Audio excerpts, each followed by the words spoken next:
गुरु नानक साहब संगत जी, कभी-कभी हमारे जीवन में कोई बीमारी या परेशानी आती है तो सबसे पहले हमारे मन में डर पैदा हो जाता है। हम सोचने लगते हैं अब क्या होगा? लेकिन आज की ये बात शायद आपके इस डर को देखने का नज़रिया ही बदल देगी। आइए संगत जी हम सुनते हैं। संगत जी, आज मैं आपसे कोई ऐसी बात करना चाहती हूँ जो शायद हम सबके जीवन से जुड़ी हुई है। जब इंसान के जीवन में कोई बीमारी या परेशानी या मुश्किल आती है तो सबसे पहले क्या होता है, हम डर जाते हैं। मन में तरह-तरह के सवाल आने लगते हैं। अब क्या होगा? ये परेशानी कब खत्म होगी? मैं ठीक हो पाऊँगा भी या नहीं? लेकिन संगत जी, ऐसे समय में हमें एक बात याद रखनी चाहिए, हम अकेले नहीं हैं। एक इंसान बहुत परेशान था। शरीर की परेशानी से ज़्यादा उसका मन बहुत डरा हुआ था। वह बार-बार उसी बात को लेके परेशान था, चिंता कर रहा था।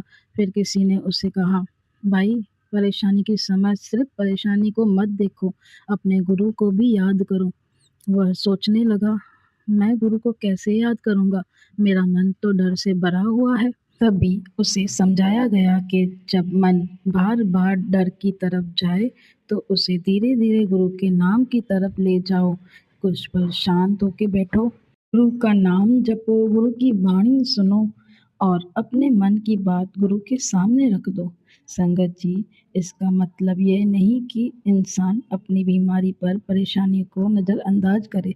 इस इलाज और सही सलाह अपनी जगह बहुत ज़रूरी है, लेकिन साथ-साथ मन को सँभालना भी बहुत ज़रूरी है। संगत जी, क्योंकि कई बार परेशानी ज़्यादा हमें उसकी चिंता परेशान कर देती है। हम हर बार वही बातें सोच के अपना आज का सुकून ही खो देते हैं। गुरु की याद हमें यही सिखाती है कि हमें गुरु का नाम जपना चाहिए, सही रास्ता अपनाओ और बाकी चिंता गुरु के चरणों में छोड़ दो। जब मन कहे मैं बहुत डर रहा हूँ, तो खुद से कहो मैं अकेला नहीं हूँ, मेरा गुरु मेरे साथ है। जब मन कहे मुझसे नहीं होगा, तो कहो मैं अपना गुरु का नाम और गुरु पर भरोसा कभी नहीं छोड़ूंगा। संगत जी, जीवन में मुश्किलें हर किसी के हिस्से में आती है। फ़र्क इतना है कि कई मुश्किलें देखकर टूट जाते हैं और कई उसी मुश्किल में गुरु का सहारा पकड़ लेते हैं। इसीलिए जब भी जीवन में कोई परेशानी आए, घबरा कर हार मत मानिए, अपना इलाज कराइए, सही सलाह लीजिए, अपने परिवार से बात कीजिए और सबसे बढ़कर अपने मन को गुरु के नाम से जोड़िए, क्योंकि गुरु का नाम हमें खुशी के समय नहीं बल्कि मुश्किल के समय भी याद करना चाहिए। आइए आज कुछ पल प्रेम से वाहेगुरु का नाम याद कर लेते हैं और गुरु को अरदास करते हैं।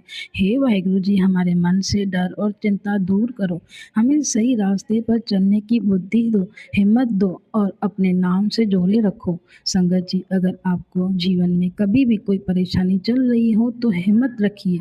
मुश्किल समय हमेशा एक जैसा नहीं रहता।